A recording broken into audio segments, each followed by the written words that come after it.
적 분석입니다. 오늘은 제가 2주 전쯤에 5월 26일에 정배열에 투자하시라고 말하면서 찍었던 영상이 있어요. 그래서 그때 네 종목을 제가 예시로 들면서 이런 종목을 매매하시라 이런 식으로 소개를 드렸었거든요. 그래서 이 종목이 지금 한 2주 정도 흐른 이 시점에 과연 어느 정도 올랐는지 한번 살펴보는 시간을 가져보겠습니다. 그러니까 제가 지금 말하는 건 종목 추천을 하는 게 아니에요. 제가 추천주라고 말을 하지 않는 이유가 있습니다. 다만 배열이 정배열인 주식을 사야 되는 이유에 대해서 말을 하면서 정배열 모양을 설명드리고 추세가 상방으로 향하는 종목들을 매매하는 것이 좋다. 그래서 TQQQ나 SOXL 같은 경우도 어떻게 저점이 점점 높아지는 이 상방 추세를 확인하고 매매하시는 걸 추천드린다. 이렇게 예시를 들었던 종목들이에요. 그래서 한번 살펴보는 시간을 가져보겠습니다. 자, 먼저 추세를 한번 보여드리고 할게요. NR이라는 종목입니다. 자, 지금 이 차트 같은 경우는 주봉 기준으로 보여드리는 중이에요. 자, 주봉 기준으로 차트를 한번 살펴보면 지금 어떻게 되고 있어요? 저점에서 출발해서 저점이 일정한 추세대로 계속해서 상방으로 이동하고 있죠. 고점 같은 경우는 조금 변동이 있긴 하지만 어쨌든 저점이 높아진다는 측면에서 상방 추세를 유지하고 있는, 즉 상향으로 움직이고 있는 종목이라고 보실 수가 있습니다. 자, 또 다른 종목 한번 볼게요. 그때 당시 26일 영상을 확인하시면 됩니다. 자, 26일 영상에서 또 보여드렸던 REI라는 종목이에요. 보시는 것처럼 주봉 추세가 이렇게 계속해서 저점이 높아지는 상방 추세를 보이고 있습니다. 제가 그때 네 종목을 예시를 들었는데 보시는 것처럼 이런 식으로 모두 상방 추세가 유지되는 종목들이었습니다. 자, 지금도 주봉 기준으로 보시면 어때요? 상방 추세가 계속 이어지고 있죠. 근데 그때 봤을 때는 그때도 비싸 보였던 종목들이에요. 자, 그리고 WTI라는 종목이고 당시에 이런 식으로 주봉 기준 상방 추세가 유지되는 종목으로 소개를 해드렸습니다.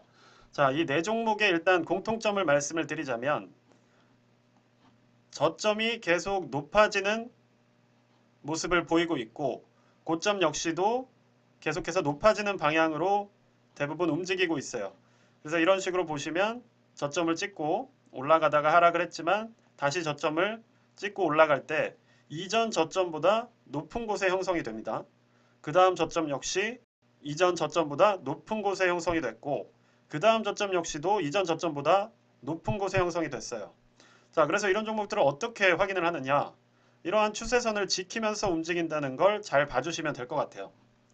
자, REI라는 종목 역시도 이러한 추세선을 유지하면서 움직이고 있고 TTI라는 종목 역시도 이렇게 추세 저점을 유지하면서 움직이고 있습니다.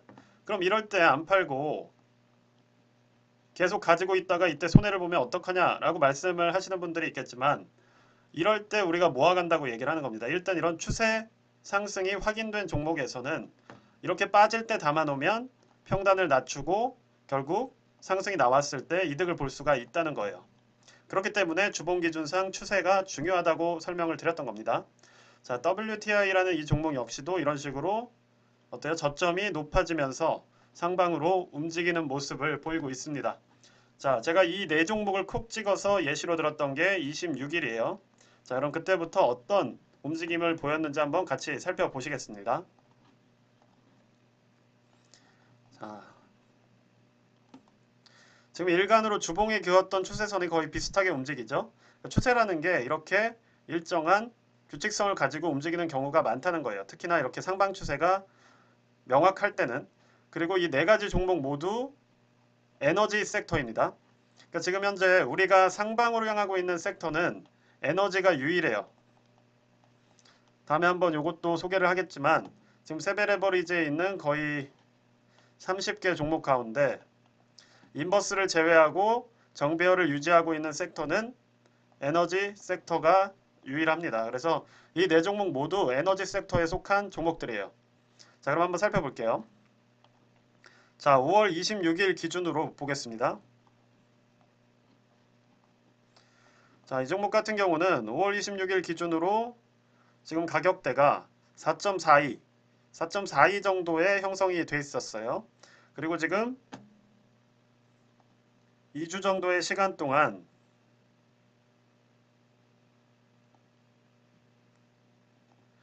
약 8% 정도의 상승이 나왔습니다. 자, 이때도 이미 꽤 비싸다고 제가 말씀을 드렸고 상당히 상방에 뛰어져 있는 상황이었기 때문에 큰 폭의 상승은 아니었지만 어떻게 됐어요? 큰 폭의 하락도 나오지 않았죠. 그러니까 어느 정도의 이득을 안겨다 줬다는 말입니다. 자, 그 다음으로 REI라는 종목이에요. 자, 이 종목 같은 경우도 한번 볼게요.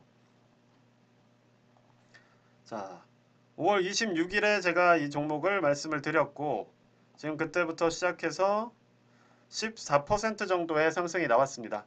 예, 13% 정도의 상승이 나왔고 준수한 어떤 흐름을 보이고 있죠. 그래서 지금 보시는 것처럼 51선을 기준으로 하방 지지선을 터치하고 다시 올라가는, 그러니까 중요한 거는 이런 정배열 섹터들은 어떤 추세 자체가 이렇게 움직이진 않는다는 거예요. 기본적으로 우리가 예상할 수 있는 범위 안에서 지금 한 요 정도의 움직임을 보여줬다고 생각하시면 될 것 같아요.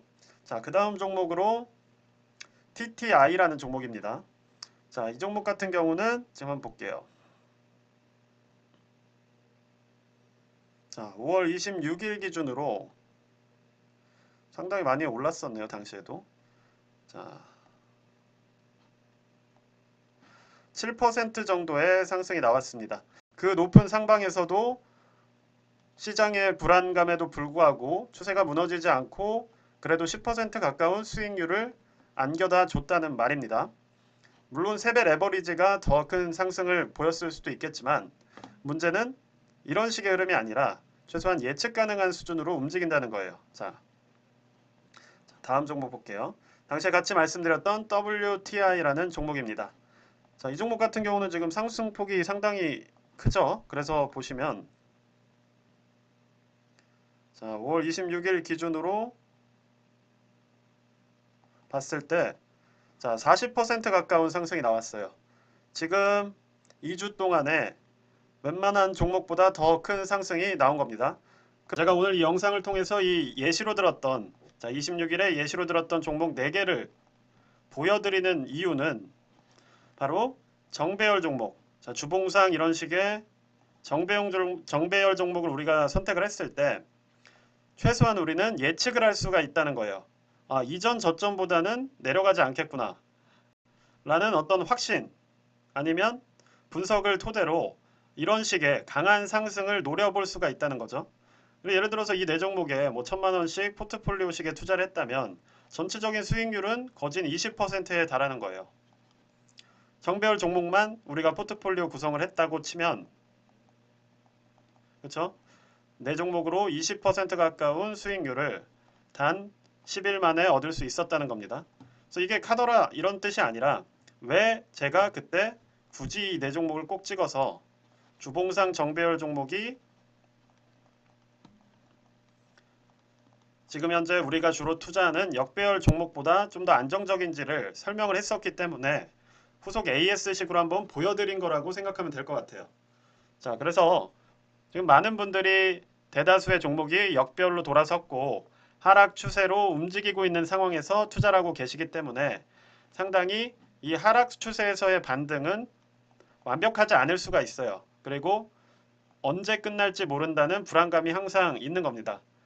그렇기 때문에 우리가 대다수의 투자하는 분들이 이 과정에서 비중을 늘린다거나 뭐 줍줍이라거나 이런 식의 대응을 많이 하고 계신 상황인데 정배열 섹터에서는 오히려 올라갈 때 이런 비중을 늘려서 이런 저점을 찍었을 때 저점 터치 포인트에서 비중을 늘려서 결국 마지막에 이런 식의 추세 이상의 상승이 나왔을 때 실현을 해버리는 이런 식의 전략을 쓰는 게 바로 추세 전략. 제가 계속해서 설명드리고 강조하고 있는 전략의 어떤 좋은 예시이기 때문에 오늘 한번 소개하는 그런 시간을 한번 가져봤습니다. 자, 그래서 영상이 도움이 되셨으면 구독과 좋아요 부탁드리고요. 네, 오늘도 좋은 하루 되시길 바라겠습니다. 감사합니다.